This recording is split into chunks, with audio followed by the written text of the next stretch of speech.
So today we're going to talk about resonance structures in Lewis diagrams.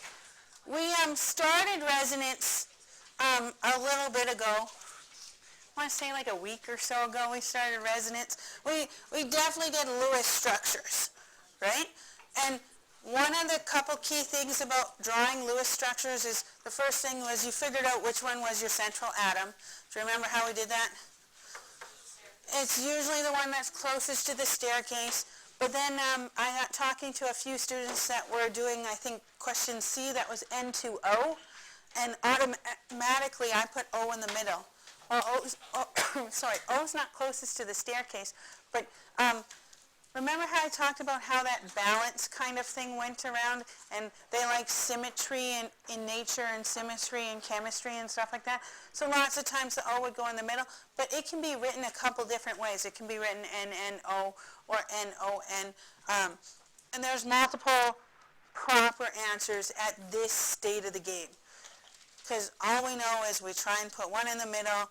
After that, we look at the valence electrons, turn them into non-bonding pairs, right? Draw single bonds, and then figure out how many non-bonding pairs we have left, or bonding pairs we have left, and put them around the terminal ones. And then if there were leftover ones, we put them in the central atom. And then we made sure that the central atom was happy. Remember all this? You guys did some questions that are due today. Page 980, 4A to D. I've been helping a few out, and I can help you throughout the day if you need help, but just make sure you're asking. We're going to look at resonance today. And resonance is a condition in which you have more than one valid placed to share those electrons as a bond. Okay? So we're going to look at, let's look at SO2, sulfur dioxide. I'm in page 258.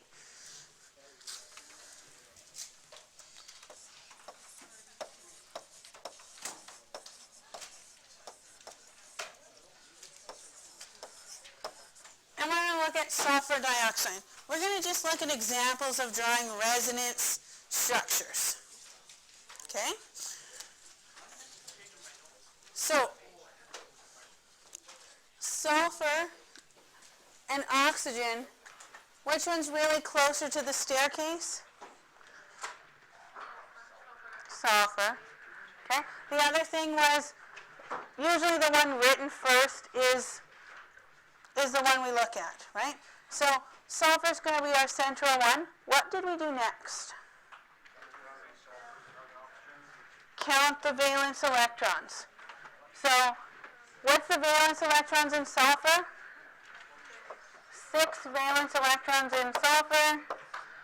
In oxygen, 6 valence electrons, but we have times 2 because we have 2 oxygens.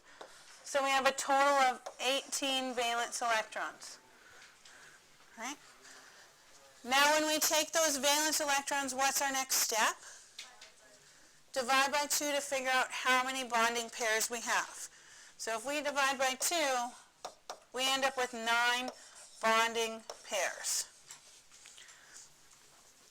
Once we have our bonding pairs, our next step was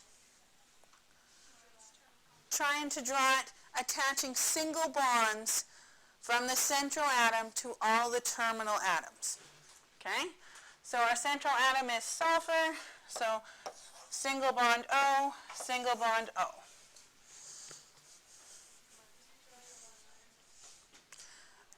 I drew them on either side because of the symmetry of nature. I don't know how else I can say that. You could put the O up here, but we've got to think that we're having electrons, and what do you do when you stick 2 magnets together that are negative and a negative? They repel, right? They push apart. So if we put this O over here, it would want to push it apart. Okay? So we try and make it symmetrical and push far away. Okay? Opposite like the poles of a magnet almost. What do we do once we draw this? We subtract how many bonding pairs we used, and that means we're left with 7 bonding pairs. Where do we start putting these non-bonding pairs? On the terminals. Okay, so how many can I put on this oxygen? 3. So I can go 1, 2, 3 bonding pairs or non-bonding pairs. That's out of 7, so I have 4 left to put, right? I can put how many along this oxygen to make its full octet? 1, 2, 3. Okay. So we've only used 6 bonding pairs right now, right? And we have 7 bonding pairs or non-bonding pairs. What was the last little rule when drawing these things? Any remaining ones go in the middle. Okay. Then, the terminal ones are excited, they have 8. What about the central atom? It needs 1 more. Well, which side do we take it from? It really doesn't matter. And this is the idea of resonance. We could take it on this side and get rid of it there, right? Or we could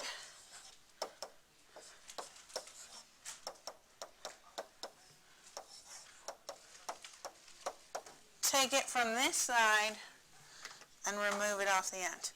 That's the same thing. It's just flip-flopped, right? It's the exact same diagram. It's a mere reflection of it almost. Okay? These are called resonance structures because they're the exact same thing. Okay? They're equally opportunist things to happen. Instead of drawing both diagrams, oh good, we just draw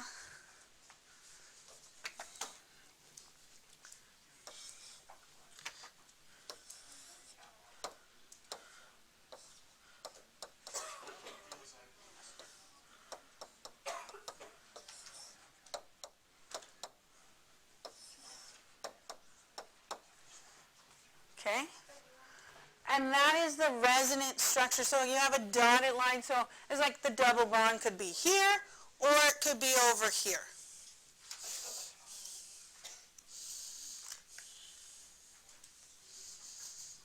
Okay?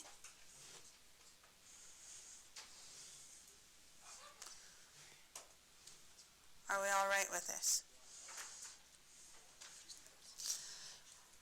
Let's take a look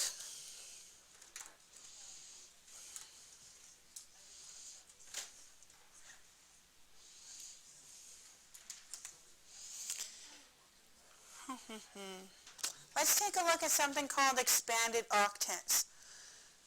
Now, have you heard of the word octets already?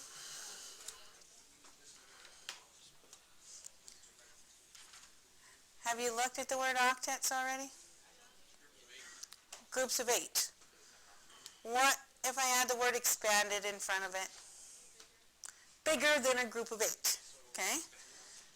So, what happens is sometimes when we do these electron counts, we end up with extra ones on the central, greater than the 8. Okay?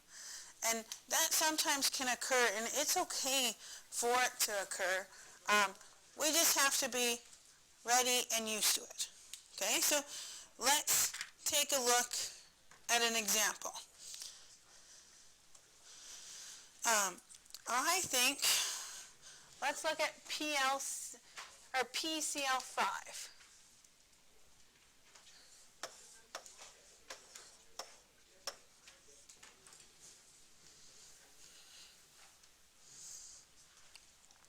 Now, certain atoms have more likelihood of doing expanded octets than others. Do you guys remember when we did those special atoms where we had N2, O2, F2, those ones that don't like to be alone? Cl2, Br2, I2, and then we jumped into P4 and S8, right? Well, those guys were a little different, those P4s and those S8s, right? Those are the different ones to remember. Guess which ones lots of times end up with these expanded octets? Phosphorus and sulfur. They end up with lots of expanded octets, but other things also end up with these expanded octets. So if we're going to do this, PCl5, what do we have to do? Okay, which one's our central atom? P. We have to do some counting of valence electrons, right? How many valence electrons in P? 5 valence electrons in P. How many in chlorine? 7. 7 times 5 in chlorine. 7 times 5 is 35. 35 plus 5 is 40, right? So we have 40 valence electrons. Okay? 40 valence electrons. How many bonding pairs? Divide by 20 gives us, divide by 2 gives us 20 bonding pairs. The next step is to draw it out, to take your central atom and draw a single bond to everything. Okay? When we do this right away, you guys, we get P, bond Cl, bond Cl, bond Cl, bond Cl, bond Cl. Right? Because you have to bond everything to your central atom is what it said. Right away, people go, guys, what do we go? Oh, good. That's more than 8. That's why we call these expanded octets. Sometimes they hang on to more than 8 electrons, especially phosphorus and sulfur and a few others here.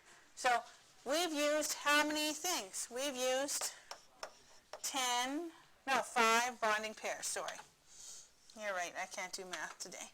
Minus 5 bonding pairs, which means we have 15 left to put on. Oh, good.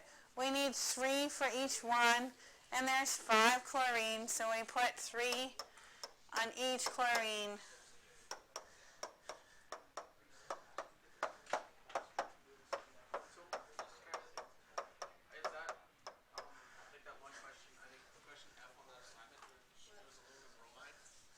Mm-hmm. Yeah. Yeah. And just cause. And yet, aluminum bromide or AlBr3, it would only have 3, and so it would be a reduced octet, right? So,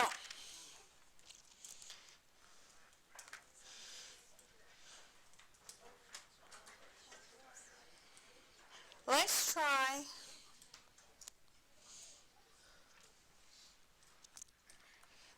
silicon with F4. This is the answer. We're done. We've used 15 bonding pairs. We didn't have to look at the center. It's an expanded octet already. We don't have to make it happy. It's already way too happy. It's done. Yeah.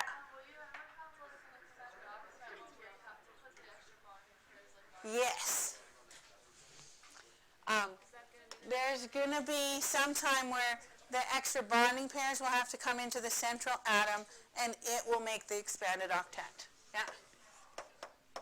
I'm going to look at this example. Silicon, F4, so silicon, trifluoride, not tri, tetra, sorry. Which one's our central atom? Silicon. Also, usually when it's listed first is our central atom. So let's do some counting. Silicon has 4 valence electrons. Fluorine has 7 valence electrons, but there's 4 of them. 7 times 4 is 28. Plus 4 is 32 valence electrons, so we have 16 bonding pairs. right? So, when we go about to do this, we end up with silicon in the center, bond F, bond F, bond F, bond F. So we subtract off 4 that we used, we're left with 12 bonding pairs. And in this case, each F wants 3, and if we have 12, 3 times 4 is 12. It works out perfectly. Is this one an expanded octet?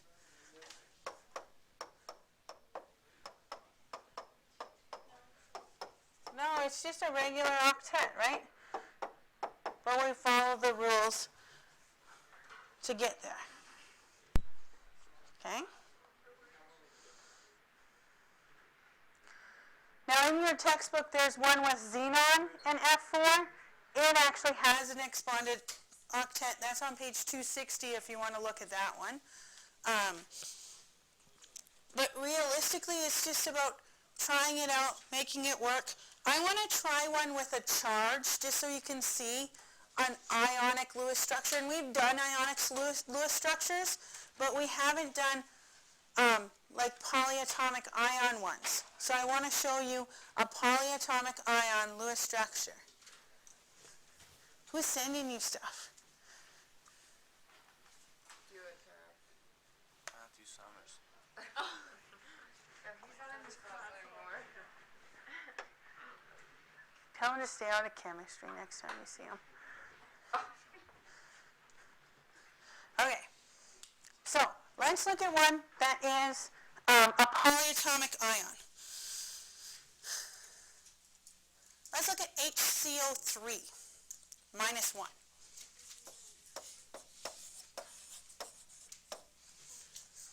Why not?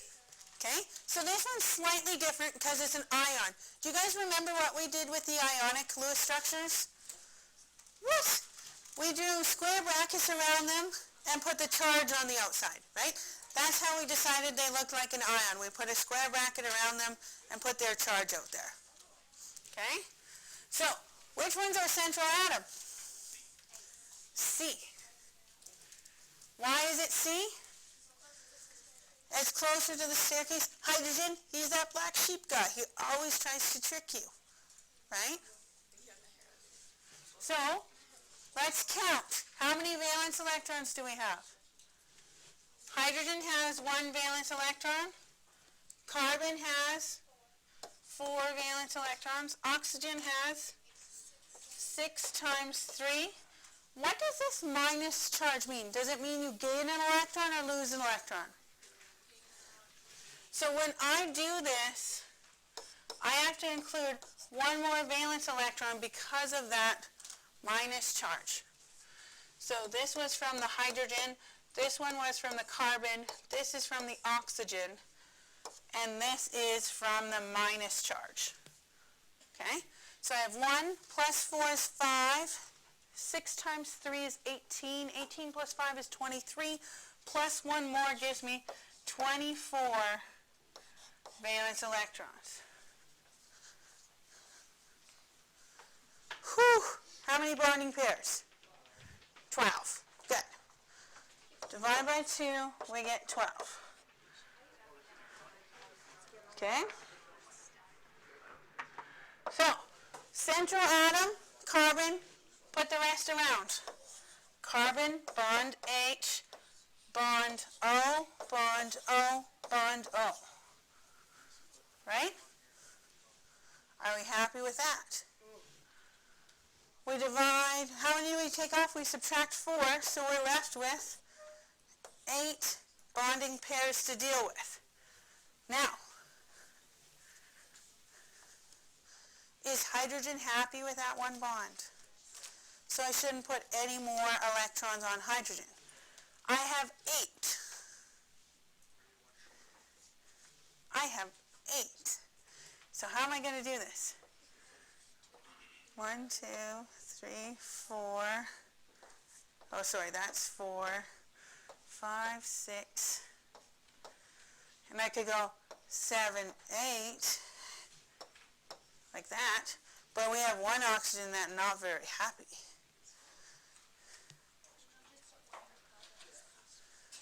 What? He's not happy. But what if I did that? Is that a different kind of structure? It's the same thing, it's just this oxygen doesn't have 6, right?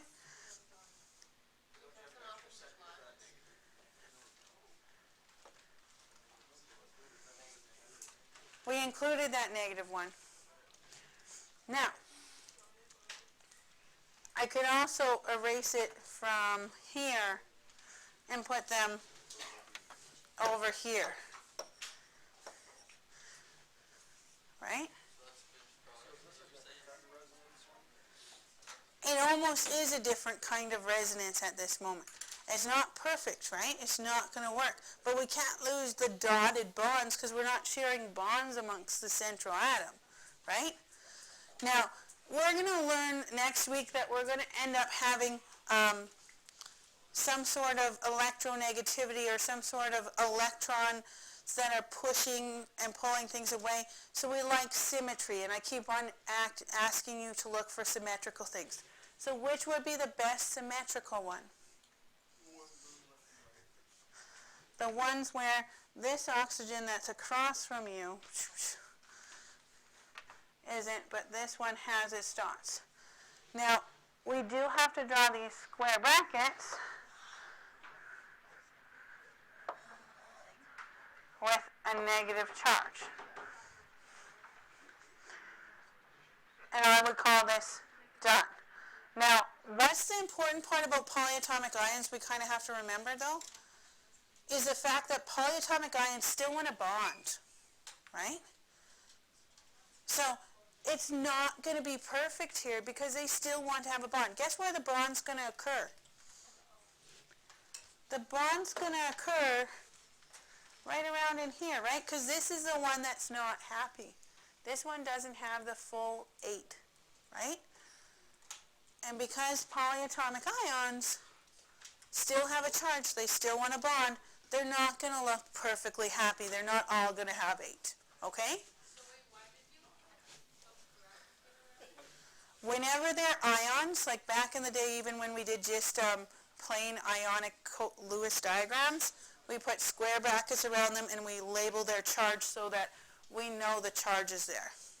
Okay? So I'm going to leave you guys working on some more questions, just drawing things. If you are a band student, you're leaving me next week for a few days. I handed out some chemistry assignments to some of you. It was on the snow days, right? Do we have a copy to pass out to the ones, does all my band students have those? If you don't, talk to a band student, see if you can't get a copy of what I asked of you. Your assignments are back on 980 again. Page 980. And we're going to do 5, 6, and 7. 980, 5, 6, and 7.